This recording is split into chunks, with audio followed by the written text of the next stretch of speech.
വെറ്റിലപ്പാറ മുഹിയുദ്ദീൻ ജുമാ മസ്ജിദിന്റെയും നൂറുൽ ഇസ്ലാം മദ്രസയുടെയും ആഭിമുഖ്യത്തിൽ റിപ്പബ്ലിക് ദിനം ആഘോഷിച്ചു. മഹല്ല് പ്രസിഡന്റ് NV സലീം നെടുവഞ്ചേരി പതാക ഉയർത്തി. ഭരണഘടനയുടെ നിലനിൽപ്പിന് വേണ്ടി എല്ലാവരും ഒറ്റക്കെട്ടായി പ്രവർത്തിക്കാൻ ആഹ്വാനം ചെയ്തു. ഇന്ന് നമ്മൾ ഇവിടെ നമ്മുടെ ഈ മദ്രസകളാണെങ്കിൽ പോലും അതുപോലെ സ്കൂളുകൾ ഇതെല്ലാം ഇവിടെ പ്രവർത്തിച്ചു വരുന്നത് ഈ ഭരണഘടന നമുക്ക് നിലവിലുള്ളതുകൊണ്ടാണ്. ഈ ഭരണഘടന എന്ന് ഇല്ലാതാവുന്നു നമുക്ക് ഈ മദ്രസ പഠനം ഉണ്ടാകുന്നു നമുക്ക് പറയാൻ പറ്റില്ല.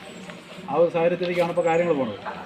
ഈ ഭരണഘടന നിലനിൽക്കുക എന്നുള്ളത് ഇന്ത്യയിലെ ജനങ്ങളുടെ എല്ലാം, പിന്നെ ഏതൊരു വിഭാഗത്തിനെന്ന് പറയാൻ പറ്റില്ല, എല്ലാ വിഭാഗം ജനങ്ങൾക്കും ഈ ഭരണഘടന നിലനിൽക്കേണ്ടത് വളരെ അത്യാവശ്യമാണ്. കാരണം ഈ ഭരണഘടനയാണ് ഇന്ത്യയുടെ അസ്തിത്വം, അല്ലെങ്കിൽ ഇന്ത്യയുടെ നിലനിൽപ്പ് തന്നെ ഭരണഘടനയിലാണ്. തുടർന്ന് നടന്ന സ്റ്റുഡൻസ് അസംബ്ലിയിൽ വെറ്റിലപ്പാറ ചീഫ് ഇമാം മുഹമ്മദ് റൈസൽ സഅദി അൽ മിഫ്താഹി നെല്ലിക്കുഴി സന്ദേശ പ്രഭാഷണം നടത്തി. ജനാധിപത്യ സോഷ്യലിസ്റ്റ് റിപ്പബ്ലിക്കായി ഭരണഘടന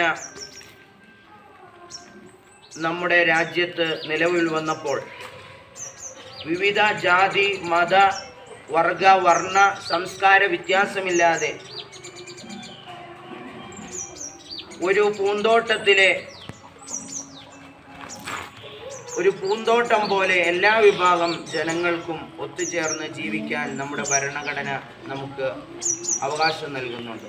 അസിസ്റ്റന്റ് ഇമാം ഉസ്താദ് മുഹമ്മദ് സമീർ അദനി അൽ മിഫ്താഹി മോസ്കോ, മഹല്ല് പ്രസിഡന്റ് NV സലീം നെടുവഞ്ചേരി തുടങ്ങിയവർ സംസാരിച്ചു. ഫിദ ഫാത്തിമ, ഫർസാന സുധീർ, ഫാമിയ മറിയം എന്നീ വിദ്യാർത്ഥികൾ ദേശീയഗാനം ആലപിച്ചു. നൂറുൽ ഇസ്ലാം മദ്രസ 8ാം ക്ലാസ് വിദ്യാർത്ഥിനി അമാന പർവീൻ പ്രതിജ്ഞ ചൊല്ലിക്കൊടുത്തു. 7ാം ക്ലാസ് വിദ്യാർത്ഥിനി സിയ നസ്രീൻ ഭരണഘടനയുടെ ആമുഖം വായിച്ചു. അസീസ് പാറയ്ക്കൽ, നൌഷാദ് ചിറ്റേത്ത്, പരീദ് ചിറ്റേത്ത്, അഫ്സൽ കാപ്പുചാലിൽ തുടങ്ങിയവർ പരിപാടിയിൽ പങ്കെടുത്തു. 8ാം ക്ലാസ് വിദ്യാർത്ഥി അഫ്ലസ് അസീസ് നന്ദി പറഞ്ഞു. വിദ്യാർത്ഥികൾക്കും രക്ഷിതാക്കൾക്കും മധുരപലഹാര വിതരണവും നടന്നു.